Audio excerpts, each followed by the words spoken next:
Anda kembali di Kabar Pagi pemirsa. Pemprov DKI Jakarta dan BNPB akan menerapkan teknologi modifikasi cuaca untuk menghadapi situasi akhir tahun. Selain itu, Pemprov DKI juga mengimbau agar perusahaan swasta menerapkan work from home atau WFH.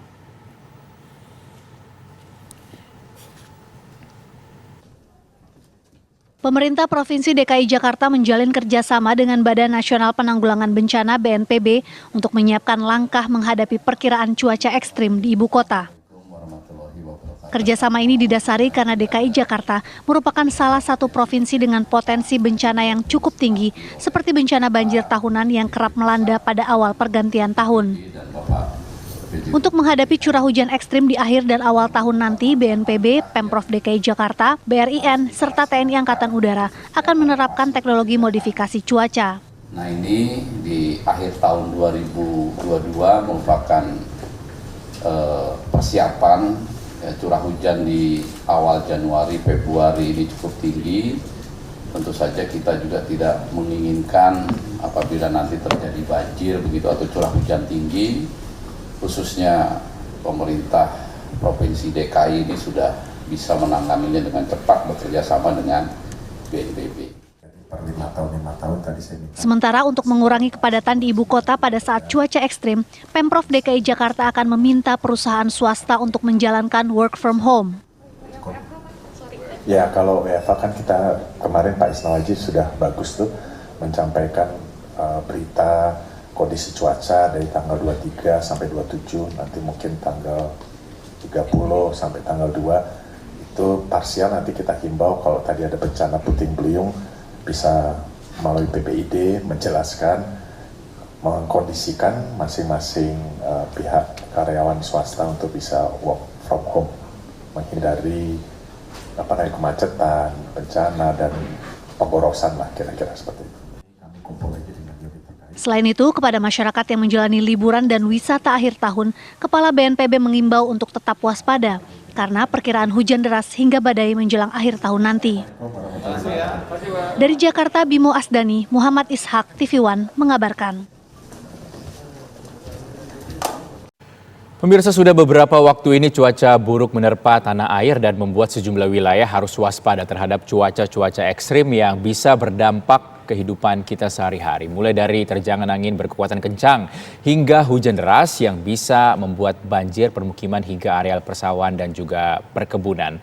Dan bagaimana kondisi cuaca ke depannya nanti, kami sudah terhubung pemirsa dengan Miming Saifuddin selaku Kepala Bidang Prediksi dan Peringatan Dini Cuaca BMKG. Assalamualaikum, selamat pagi Pak Miming. Waalaikumsalam warahmatullahi wabarakatuh, Mas Rizky. Alhamdulillah sehat. Baik Pak Miming, jadi fenomena apa saja yang bisa terjadi dalam kondisi cuaca ekstrim seperti ini sebenarnya Pak? Ya, terkait dengan kondisi saat ini, sepekan ke depan kita prediksikan bahwa potensi cuaca ekstrim dapat terjadi ya di wilayah, terutama di wilayah Indonesia bagian selatan, ekuator yang meliputi dari Banten, termasuk DKI Jakarta, Jawa Barat, Jawa Tengah hingga bahkan Nusa Tenggara. Nah, ada beberapa fenomena yang memicu kondisi tersebut, di mana ada peningkatan monsun Asia, kemudian diindikasikan juga disertai dengan adanya seruakan dingin, yang secara umum fenomena-fenomena tersebut bisa atau dapat meningkatkan dan berkontribusi signifikan terhadap peningkatan curah hujan untuk sepekan ini. Seperti itu kondisi saat ini, Pak. Mas. Baik, Pak Miming, kita tahu beberapa waktu lalu ada prediksi dari BRIN akan ada badai dahsyat yang diprediksi terjadi pada 28 Desember. Kalau BMKG melihatnya seperti apa, Pak? Ini apakah memang ini disebut badai atau fenomena lain, Pak? Baik, terkait dengan kondisi curah hujan hari ini ya, tanggal 28, kita prediksikan memang cukup kondusif ya, justru cukup kondusif, di mana cuaca pada pagi hari umumnya berawan, secara umum di wilayah Jabodetabek. Potensi hujan masih ada, tetapi intensitas cukup ringan hingga sedang, dan itu pun pada tidak merata ya, di beberapa spot saja, kemudian durasinya juga tidak terlalu panjang. Justru yang kita prediksikan yang harus diwaspadai itu adalah peningkatan curah hujan di tanggal 29 malam dan 30. Karena ini kami melihat bahwa adanya perkembangan kondisi atmosfer yang cukup signifikan di tanggal tersebut, sehingga curah hujan intensitas lebat hingga sangat lebat di tanggal 30 ini yang justru harus diwaspadai. Seperti itu. Baik, berarti bisa dibilang Pak Miming puncaknya ini akan terjadi puncak cuaca ekstrim terjadi pada 29 dan juga 30 Desember 2022 ini Pak Miming. Iya, untuk periode sepekan ini ya, dari periode Nataru 25 hingga tanggal 2 Januari ini kondisi yang lebih signifikan itu justru pada tanggal 30. Kemudian kalau kita bicara puncak musim hujan, ini kewaspadaan terkait dengan curah hujan tinggi harus tetap diwaspadai hingga Januari dan Februari, karena untuk wilayah Jabodetabek sendiri puncak hujan itu pada periode sekitar Januari seperti itu. Oke, Pak, kan kalau diprediksi ini hingga seminggu ke depan atau hingga 6 Januari 2023 begitu. Nanti setelah itu apakah masih ada kemungkinan naik atau nanti siklusnya atau sudah akan melandai Pak Miming? Ya, untuk sepekan ini ya, sekali lagi untuk sepekan ini potensi cukup tinggi di tanggal 30, kemudian intensitas cukup menurun di akhir Desember ini, tetapi potensi hujan masih tetap ada dan kewaspadaan tetap harus ditingkatkan. Kemudian bicara terkait dengan potensi curah hujan tinggi di periode yang lain, ini kewaspadaannya harus tetap ditingkatkan hingga periode Maret. Karena kami siklus daripada kejadian curah hujan tinggi ini masih dapat terjadi hingga Maret seperti itu.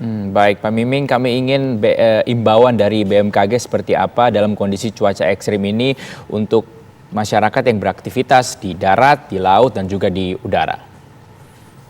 Baik, terkait dengan kondisi tersebut BMKG telah memberikan informasi ya potensi cuaca ekstrim.